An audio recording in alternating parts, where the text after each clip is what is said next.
একটা আপু কমেন্টস করে জানতে চাইছে যে আমি কলমি শাকের ডাঁটাগুলো কিভাবে লাগাই আর আমারটা এত সুন্দর কিভাবে হয়, অনেকেরটা পচে যায়। তো পুরো ভিডিওর প্রসেসটা আপু দেখতে চাইছে। তো আপু তোমার জন্য এই ভিডিওটা আমি বানাইছি। তো আপু এই যে দেখতে পাচ্ছ, প্রথমে কলমি শাকের আটিটা আমি কেটে নিলাম, তারপরে এই যে কলমি শাকগুলা আমি যে ফ্রিজে রেখে দিয়েছিলাম, 2 আটি কলমি শাক ছিল, 1 আটি 3 দিন আগে রান্না করে খাইছি। আর এই যে 1 আটি কলমি শাক এখন আমি নিয়ে নিছি। তো আমার ভিডিও করে দেওয়ার মতো কেউ নাই। এই যে আমার সেলফি স্টিক, এটা হচ্ছে গরিবের সেলফি স্টিক। তো এটা আমি এখন একটা মোড়ার ভিতরে লাগিয়ে মোবাইলটা নিয়ে নিলাম। তো একা হাতে তো আর ভিডিও করতে পারবো না, শাকগুলা বাছতে পারবো না। তো সেজন্য মোবাইলটা ওখানে রেখে আমি দেখাইতেছি, পুরো ভিডিওর প্রসেসটা আমি দেখাইতেছি।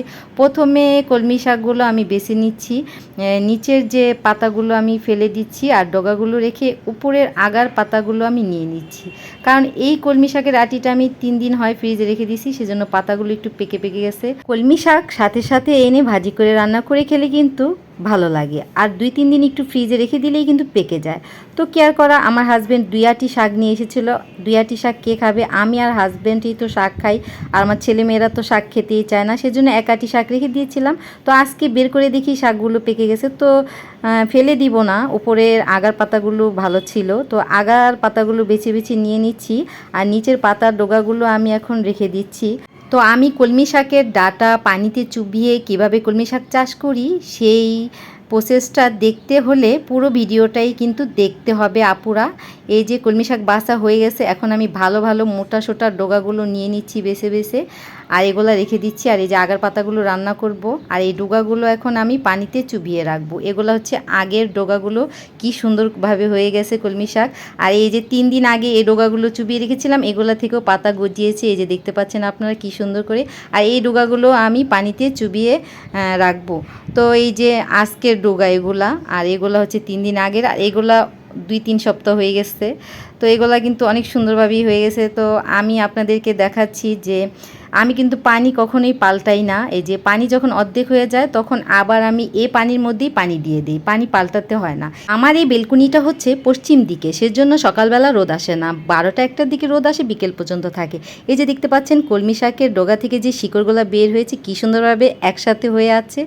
তো আমি এই যে পানি যখন অর্ধেক হয়ে যায়, গাছগুলো যখন পানি শোষণ করে নেয়, তখন আমি আবার পানি দিয়ে দিই, পানি পাল্টাতে হয় না।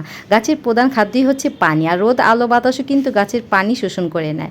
আর এই যে দেখেন, এগুলো আমি 3 দিন আগে লাগিয়েছিলাম, এগুলা থেকেও নতুন করে কলমি শাকের পাতা গজিয়েছে কি সুন্দর করে। এগুলাও 2-3 সপ্তাহ পরে অনেক বড় হয়ে যাবে। আর এই যে দেখতে পাচ্ছেন ফেলে দেওয়া যে নিচের পাতাগুলো, এগুলাও কিন্তু আমি ফেলে দিব না, এগুলা কুচি কুচি করে কেটে নিচ্ছি আমার মুরগিদের জন্য। আমার মুরগিরা কিন্তু কলমি শাক অনেক পছন্দ করে, আর মুরগিকে কলমি শাক খাওয়ালে কিন্তু মুরগির স্বাস্থ্যও ভালো থাকে, আর প্রতিদিন ডিম পাড়ে। এই যে আমি এখন কলমি শাকগুলো কুচি করে কেটে নিয়ে এসেছি, সব মুরগিগুলাকে দিয়ে দিব। এই যে দেখতে পাচ্ছেন মুরগিগুলা কিন্তু অনেক মজা করে কলমি শাকের পাতা খায়।